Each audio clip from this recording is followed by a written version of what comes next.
सगळ्याविषयी उमेदवारी जाहीर झाल्यानंतर बोलण्याकरता आपल्यासोबत मुंबई दक्षिणचे उमेदवार अरविंद सावंत देखील जोडले गेलेले आहेत।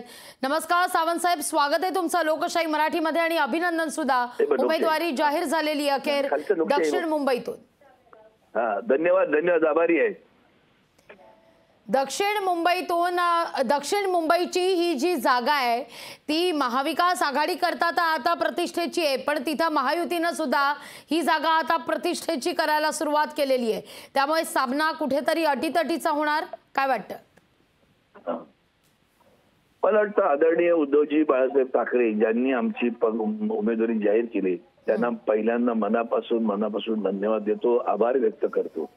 त्यांनी जो विश्वास व्यक्त केलेला आहे त्या विश्वासाला मी जर माझ्या इथूनच्या शिवसैनिकांसोबत महाविकास आघाडीचे सगळे कार्यकर्ते, पक्षाचे प्रमुख पदाधिकारी कटिबद्ध आहेत आणि इथं पुन्हा विजयी झाल्याशिवाय आम्ही राहणार नाही। कारण ज्या पद्धतीनं भारतीय जनता पार्टी वागते आहे ती पाहता संबंध देशामध्ये भ्रष्टाचाराविरुद्ध मूक खाता नाही, खावा देतो नाही असं म्हणता ज्या पद्धतीने इलेक्ट्रल बॉन्डचे खाल्लं त्याचा लक्षात लोकांना आलेला आहे आणि म्हणून असलेल्या संस्थांचा गैरवापर करून ज्या कपट कारस्थानं करून ते वागतायत त्याची चीड जनभावनांमध्ये आहे।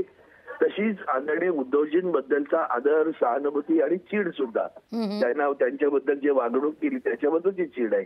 आणि आम्ही सगळं संबंध गेल्या व्यक्तिगत संबंध 10 वर्षात मी लोकसभेत जो आवाज उठवत राहिलेलो आहे त्याचा लोकांनी दखल घेतलेली आहे आणि म्हणून पक्षाने स्वतः दखल घेऊन मला उमेदवारी दिली। पुन्हा एकदा पक्षाचे आभार मानतो आणि विश्वास व्यक्त करतो या सगळ्याचा उत्ता उद्याच्या निवडणुकीत माझ्या मतदारसंघातील लोक काढल्याशिवाय राहणार नाहीत। किंबहुना आमच्या सर्वांच्या मतदारसंघात ही यादी ही निवड पक्षाच्या उमेदवारांची यादी नसून ती विजयी उमेदवारांची यादी आहे असं मी सांगतो। अगदी सावंत साहेब, पण असं म्हटलं जात होतं की अनिल देसाई यांना देखील उमेदवारी पुन्हा एकदा दिली जाईल, पुन्हा एकदा लोकसभा निवडणुकीच्या रिंगणात त्यांना उतरवलं जाईल, पण या ठिकाणी त्यांचं नाव कुठंच दिसत नाहीये। मला वाटतं मी या विषयावर भाष्य करणं योग्य होणार नाही आणि आज आत्ताची आदरणीय उद्धवजींनी जी यादी जाहीर केली आहे त्याच्यामध्ये असेल आज ना उद्या काही आणखीन गोष्टी वाढतील काही तेव्हा कळेलच आपल्याला, पण त्यावर मी भाष्य करावं कारण त्या कमिटीमध्ये मी नाही आणि आदरणीय उद्धवजींचा अधिकार आहे। त्या अधिकारानुसार जी नावं जाहीर झाली त्याच्याबद्दल आता पहिलं पुढे जाऊया, येतील। अगदी शेवटचा सवाल सावंत साहेब, आज अमोल कीर्तिकर यांना मुंबई वायव्यमधून उमेदवारी जाहीर करण्यात आलेली आहे शिवसेना उद्धव बाळासाहेब ठाकरे पक्षाकडून, पण त्याच वेळी अमोल कीर्तिकर यांना ईडीचं समन्स सुद्धा बजावण्यात आलेलं आहे।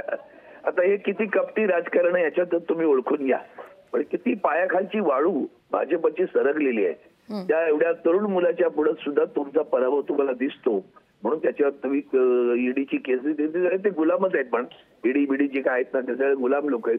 त्या गुलामाने आज कारवाई करावी, ही कारवाई करण्याचा दिवस त्यांचा पाहिल्यानंतर सर्वसामान्य माणसाला कळतो आणि मुळात ज्या विषयावर तुम्ही करताय त्याचा मूळ जर तुमच्या विचारानं गुन्हेगार असेल किंवा जो कोणी आहे तो तुमच्या सोबत आहे ना, हे काय त्याच्यात पदाधिकारी आहेत का?